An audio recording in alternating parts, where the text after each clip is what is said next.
Dustin? Yes, sir. Can you hear me okay? I can hear you just fine. Can you hear me? Yes, sir. Good morning. What's up? Good morning, Dustin. Thanks for taking some time to chat with us this morning on the Music on the Menu podcast. For those tuning in online, this morning we are talking to Dustin Douglas, a longtime area musician. He has performed with bands such as Lemongelli. He has released a solo record, and most recently, over the past 2 years, he has been fronting the terrific power trio Dustin Douglas and the Electric Gentlemen. So, Dustin, always a pleasure to talk to you. Thanks for joining us this morning. Oh, yeah. It's great to hear from you, Alan. Thanks for having me. You know, I've been doing these interviews for a week or so now with people from the Northeast PA music community, really just trying to get a pulse of how everybody's doing during COVID-19 professionally within our local music scene. And so we have talked to record producers and club owners and venue managers and, you know, all sorts of people from different walks of life. Depending on record store owner, we talked to Joe Nardone the other day. And I'm sure you probably know everybody that we've talked to personally as well. Depending on what you do, we are either in week number 4, 5, or 6 of this situation, where people have been homebound or displaced from employment and so forth. So we're going to talk to you about all of that, how it's affecting you as a musician. But I always like to start these conversations off, and I've done it with every single one of them, with the personal question. How are you doing? How's your family? How's everybody? Everybody hanging in there all right? Yeah, everybody's doing, as you can imagine, as well as they possibly can. My fiance is working from home. She has taken over the home studio here at our apartment, which now my home studio is now the studio / video room, which is the dining room. So a little different layout here at the crib. But yeah, I mean, everybody's doing good. I speak with my folks on a regular basis and my grandparents, and I try to keep in touch with everyone, at least to give, just little checkups here and there, because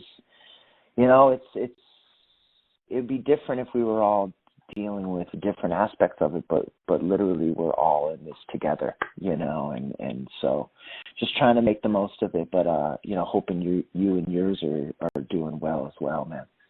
We are. We're all hanging in there, Hugh. Thank you. Thanks for asking. Yeah, man. One of the reasons I wanted to talk to you, Dustin, besides the fact that, our friendship and that we go back a long way, is, you are, talking to musicians about how they're working through this. We have some great musicians in town that do it for fun, and they might have a full-time job, and they're, the weekend warrior guys and women. And then we have some other musicians, and I think I would put you more in this category where, you're one of the busiest working musicians in NEPA. You play a lot of shows. How many, just following your calendar and your social media posts, you're gigging all the time.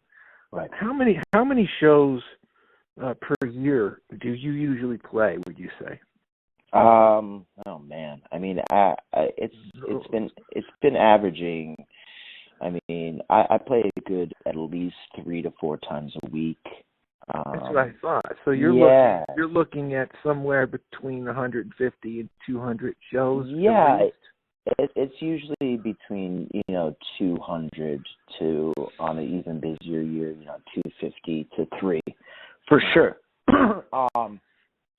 So needless to say, when you do that for an extremely long time, I've been kind of doing that schedule now for a few years. To have that just completely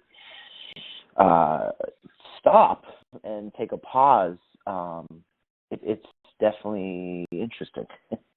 How many, if you go back now for the past month or so, how many gigs have you? Well, I guess you kind of just gave us an idea by the math. So just going back the last month or so, you've probably already lost 20 or so shows. Absolutely, yeah, and I mean that's shows in NEPA and obviously much more beyond. We had some dates in New York, in Philly, that slowly just started to disappear. And of course, it's the right thing to do. There's no question about that or any argument. But yeah, it's been pretty far out to just see them all in my, I still keep an OG calendar as well as one in my phone, and I just have this note of like circle with a cross through it, and it just says, postponed or canceled. So it's a lot of them. I'm sorry to hear that, and that's why I wanted to talk to you about it. I mean, people that have 9 to 5 jobs that lost their they were laid off, furloughed, just because of the situation, the government's going to step in, and there's unemployment and all that stuff, and sometimes it's not even half of what you used to make. Right. So people are facing these challenges. Everybody is, but for an independent contractor and musician, all of that gets a little more complicated because just the nature of the work. And you're looking ahead now. You just said you did 20 shows or so that you've lost in the last, since this all started 5-6 weeks ago. Mm-hmm. Probably even moving ahead, everything's uncertain. You don't know if you're going to be back in. I mean, the governor says he's going to open some things up on May 8th in Pennsylvania, but it looks like, just based on the pockets of where the virus is the most spread, Northeast Pennsylvania is probably going to be later. Right. And then even when that happens, the bars are probably going to be the last thing.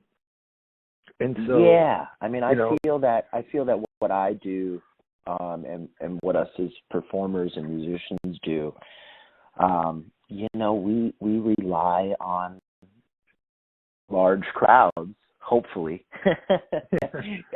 coming together, and I feel like that may be the last thing that gets the green light. Rightfully so. In no way am I,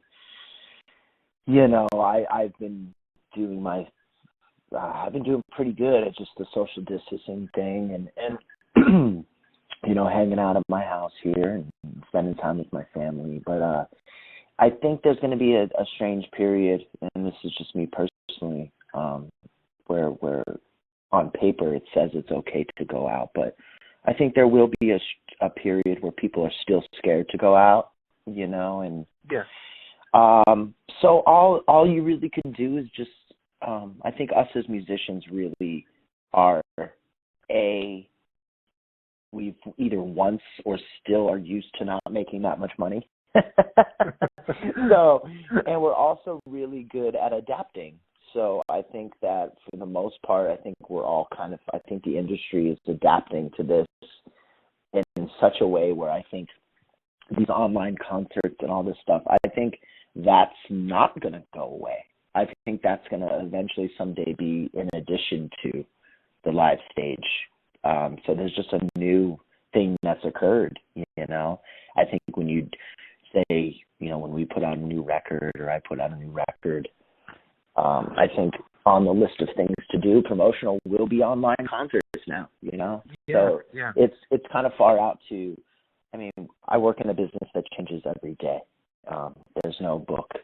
There's no music industry for dummies out there. Every day it changes, and fortunately, I think for musicians that have been doing it for a while and understand the business side of it, this is just par for the course, man. It's just another change that we have to adapt to, and I think if you look at it positive, that's the way to go about it. Well, you take a look at the Facebook live streams that folks have been doing for the past month or so, and just shooting a video on the phone and posting that a little bit later, or Instagram. webcasts, all that kind of stuff, it is interesting because I think you're right. I think it's something that will continue. It's not a replacement. There's nothing like going out and seeing the band and feeling the amplifier rattle in your ears a little bit. And feeling that power coming off the stage and that sense of communion that you have with fellow fans and enjoying the music together. That's a part of the experience, especially a large concert. Right. But I think that, in this, I think a lot of people have been trying to figure out for, going back maybe 15 years now to the early 2000s, how there was a shift in nightlife with music. Right. With, and we've had these conversations before, tougher DUI laws, social media changes the way young people socialize. Music used to be a way for people to go out on the weekend, and that was a thing to do for the social aspect, in addition to the music, of course. And so all those things changed, and I think that music has been trying to figure it out, and maybe this will in some way be a part of the answer to that. And that's, that we even saw it with the concert on Saturday night from the One World at Home Together. Yes.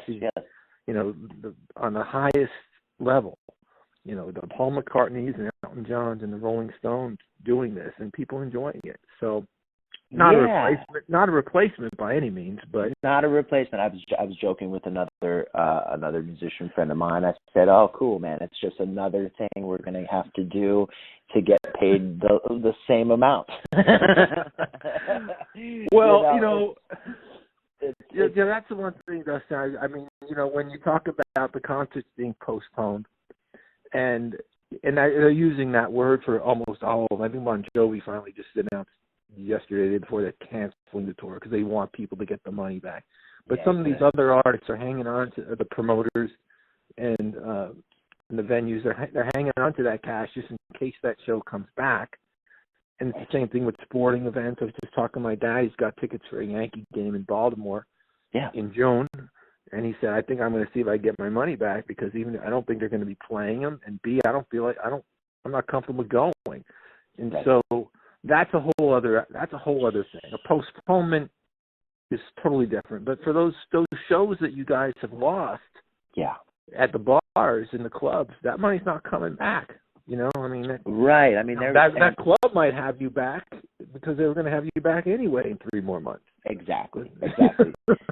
I mean, there's a few, fortunately, we're at a place right now where we're not playing too many bar room gigs anymore. I mean, God bless, the musicians in that scene.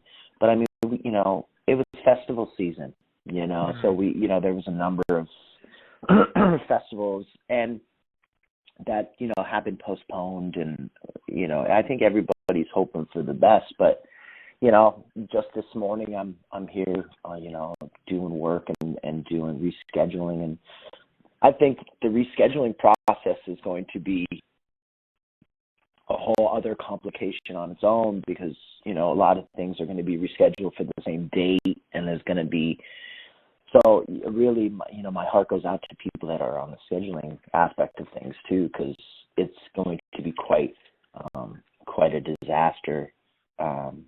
And it's definitely people are going to be pulling their hair out to try to make these things work. And really, there's just that overlying elephant in the room where it's like we're rescheduling, but are we just rescheduling to have to reschedule again?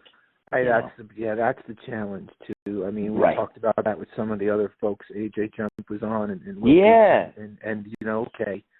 had a show in April or May that was postponed. Let's reschedule it for July, but are we really going to be able to do it in July? And the answer right now is absolutely nobody knows.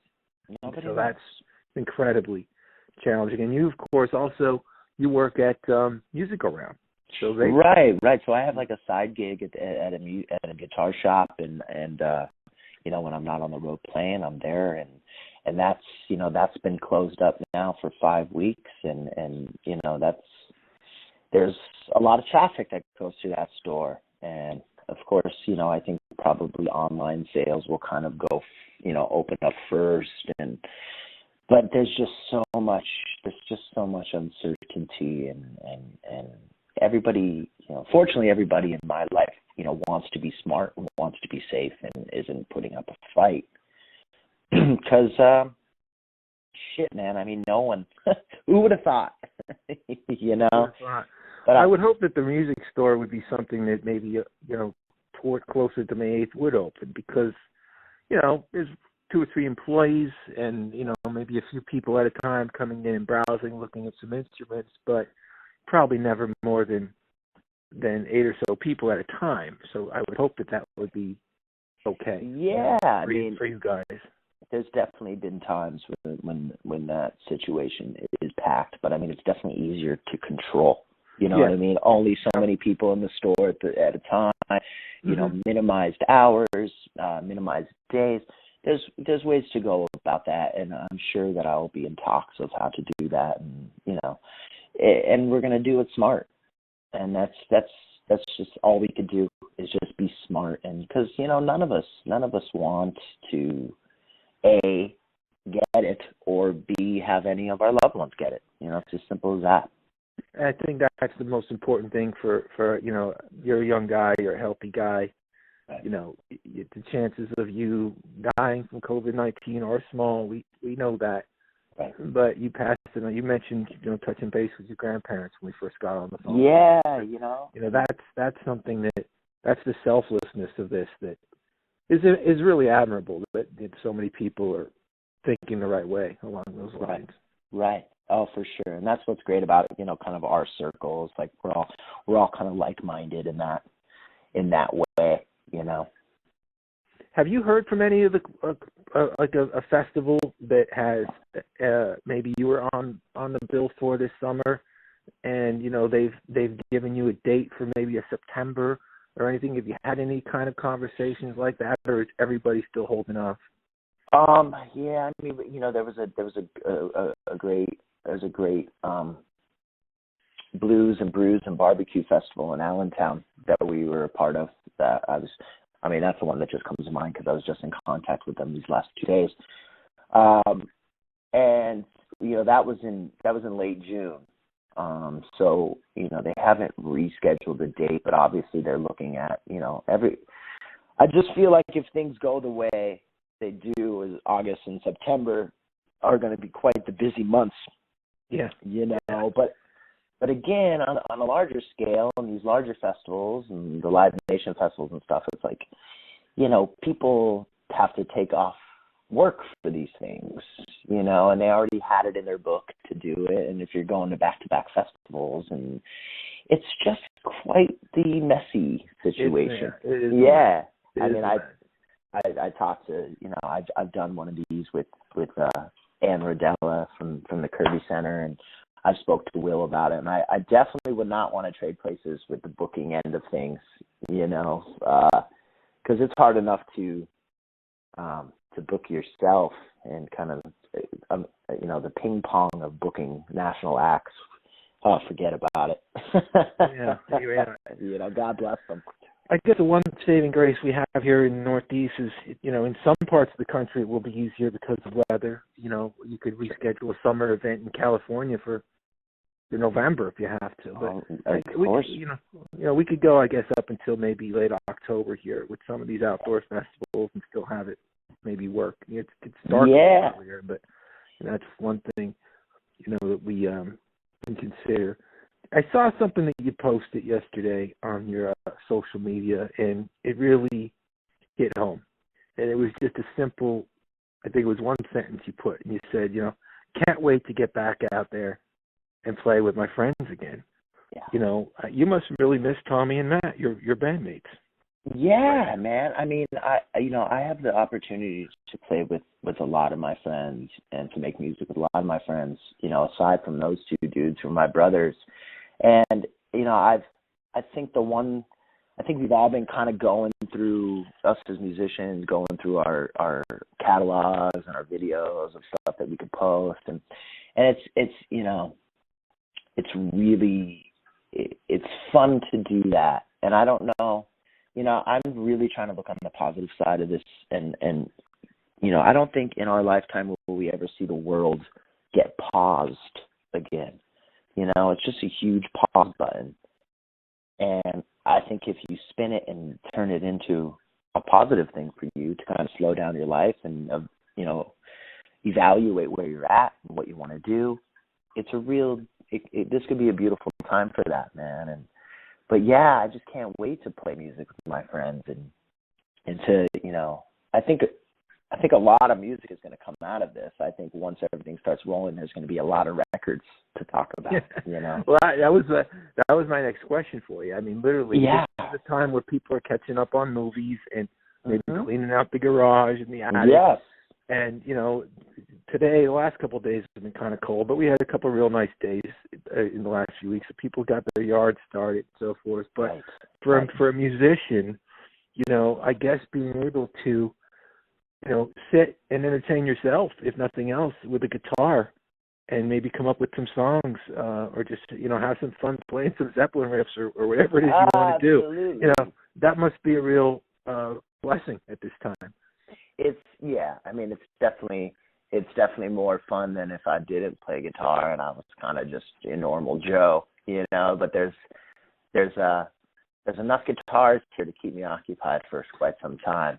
Have you played any that you haven't picked up in a while? Yeah, I was just going to say I dusted one off yesterday that I haven't seen in a while. But I think my fiance Amber, the guitars are taking over the living room. So I think but she's okay with it, and it's all good. You mentioned your fiance twice now during the interview, and I was going to ask you about this towards the end, but I'll ask you now since it just came up again. You're engaged. You're supposed to get married, I think, in October, right? Yeah, man, the end of October. Hopefully this you'll be okay with your plans. I mean, it's hard for us to imagine not being able to have a gathering of family and friends 6 months from now. Right. I mean, it's definitely something in the back of our minds. What's going on. I mean, we have friends that were getting married in July and June who have postponed, and man. I mean, we don't know what to.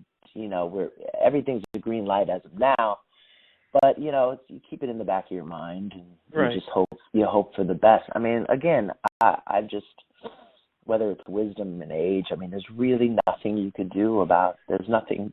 I've given up worrying about things I can't control, man. Yeah, exactly. I think that's the only way to keep your sanity right now is take it a day at a time. Yeah, and I've been quite the control freak, for my entire life. So I think, after reading a couple self-help books over the years, I think, there's nothing I can do about it, man. So we just have to, take every day at a time, man. That's it. Well, Dustin, if you look at your body of work as a musician, going back to, the early 2000s, you did the first couple of Lemongelli records, and then you did the solo record, and then, a couple of Electric Gentleman records, Dustin Douglas and the Electric Gentleman. You've been pretty prolific, very prolific. You have a lot of music out for a guy your age, and so I'm thinking that just knowing you for a long time now and doing stories about you for the times that you're in the weekend, and you've been a guest on the radio show many times. You've done a lot of live events we've worked on a lot of live events together. Yes. And I know you pretty well. You're probably about due for a record. This would probably be around the time that we'd be seeing some new music from you in 2020 or so. Have you been writing? Have you been working on new material with the band before all this or during all this? Absolutely. Before this happened, before this all happened, like right before it happened, I snuck away, and I went down to 8 days a week with Paul Smith, and we kind of sat and listened to the things that have already been written. And I think the ultimate goal right now, I mean, obviously timelines have changed. I really wish, I'm very, I think it's really cool for bands that had stuff that was close to being done, and I really wish I was that band that had something in the can already to release right now. Yeah. But we were just about ramping up to go ahead and start recording. But with that being said, I think what eventually is going to happen is there's going to be another, there'll be another gentleman release, and then I think there's going to be another solo release as well. Cool. So yeah, that's kind of what's brewing. So a lot of songs floating out there. It's definitely time. It's definitely time, and I can't wait to get out there and play some new music. I'm looking forward to it. But yeah, you're right. Your calculations are correct. It's time. Yeah, well, it's something that we'll look forward to, and make sure you get it our way, and hopefully we'll be back up at the casino, back on the radio soon, and we'll have it again and talk about some new music, something to look forward to. Dustin, thank you so much for your time this morning, brother. I appreciate it. Alan, it's great to hear from you, man. Stay healthy, stay safe, all the listeners too, and we'll see you when this is all done for sure. And in the meantime, just watch me act like I know what I'm doing on social media. All right, send Amber and your folks my best, my friend. Absolutely. We'll be in touch. Absolutely, Alan. Take care, man. Okay. Thanks for having me. Later. Bye.